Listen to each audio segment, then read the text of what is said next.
Hello and welcome to episode 23 of the Cybersecurity Happy Hour podcast. I am your host, Christie, and the topic of today's podcast is, so you want to become a bounty hunter. So the first thing I'm going to talk about is what exactly does a bug bounty hunter do? Well, a bug bounty hunter is an individual, a person, that goes on a bug bounty program. Okay, now, what is a bug bounty program?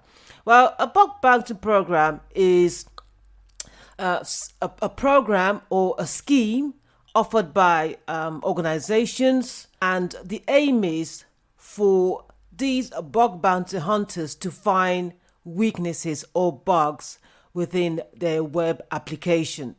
So anything that can be exploited by an unauthorized person, they want you to find that and then report it to them.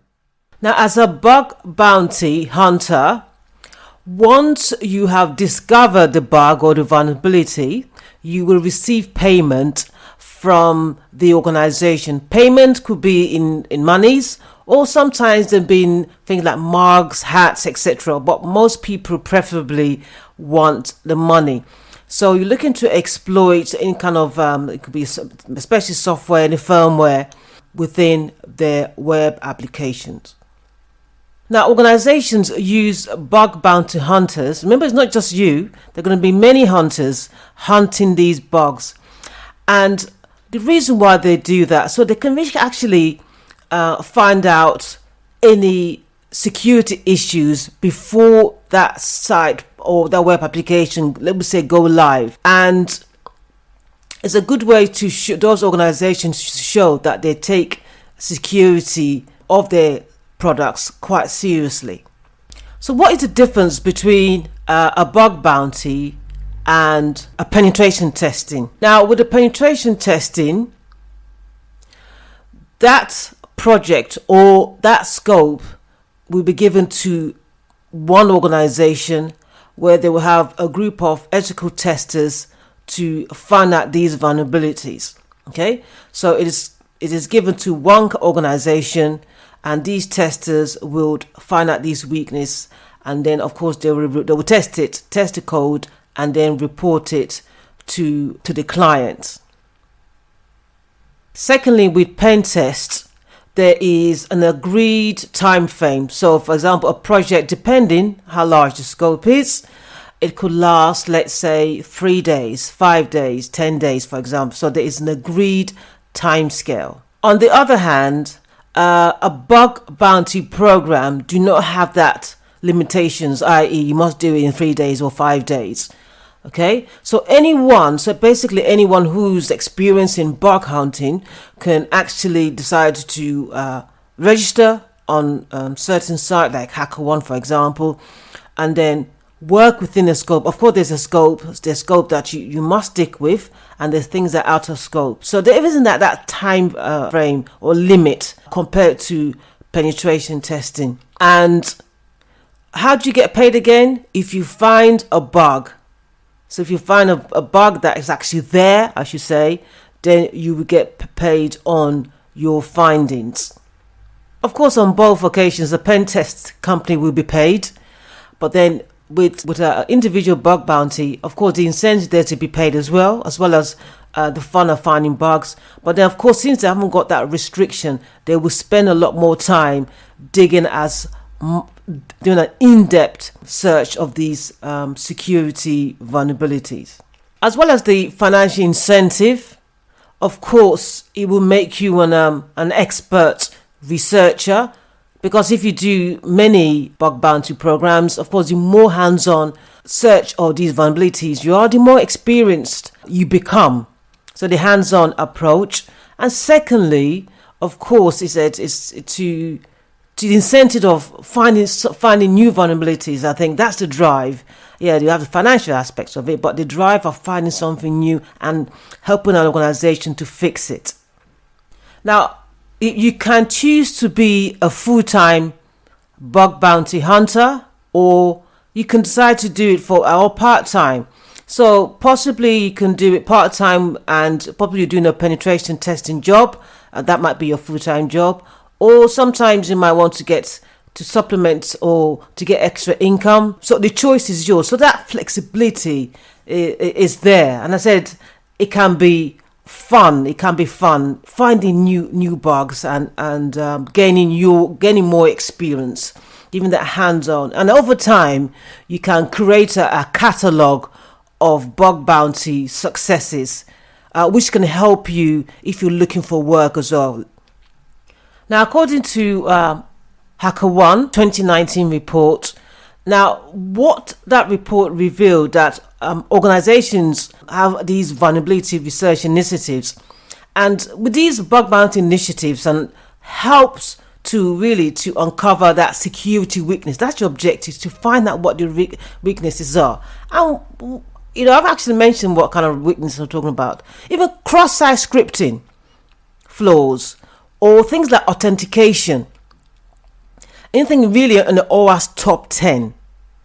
So like, for example, information disclosure, lack of two-factor authentication, broken access, to name a few. So of course, with these findings, then the organization can go back and fix these security loopholes and strengthen their code and their application.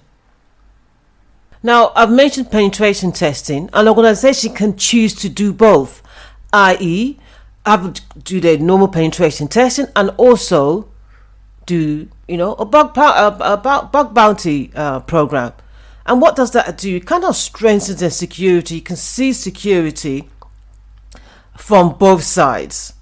And again, it's not just a one-off event. For example, yes, the bug bounty hunters have found the bugs. You fix it. You can't just go home and that's it. We know security is ongoing. So the penetration testing can supplement or brings that ongoing flow of security oversight. I've kind of sold you, I've talked a lot about the advantages, and it seems as if I'm selling the dream. Okay, I'm just going to mention there are some disadvantages. And what it is remember I said it's a bug bounty program, and it's published out there. Now, when I mean published out there, in those who control a HackerOne, I've mentioned that already before. So when that is published, then a lot of bug bounty hunters will do what? Come to that site, register, and then test those sites that are listed.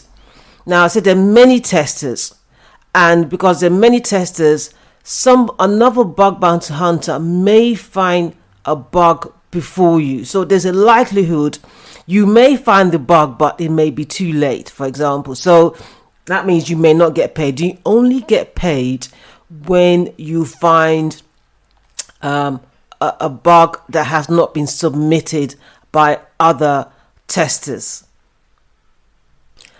And what does this really mean? It means that sometimes also you can spend a lot of days or even weeks looking for a particular bug and you will not find anything. So that's the other side of it. Okay, you spend weeks looking for bugs, looking for and as I said, one, you might not find it, or somebody else would have actually found it before you. Let's look at some stats again. So just to for you have the understanding. Referring again back to HackerOne, again, the 2019 report. Now, the report states that out of 300,000 registered users, okay, there were 300,000, only 2.5 of that 300,000 received bounty. So you can see, I said there's a lot of bounty hunters, and out of that, only 2.5 out of 300. I'm not saying this to put you off, but it's good to just see both sides. So that's why you also have to make it fun, not really just about the financial rewards.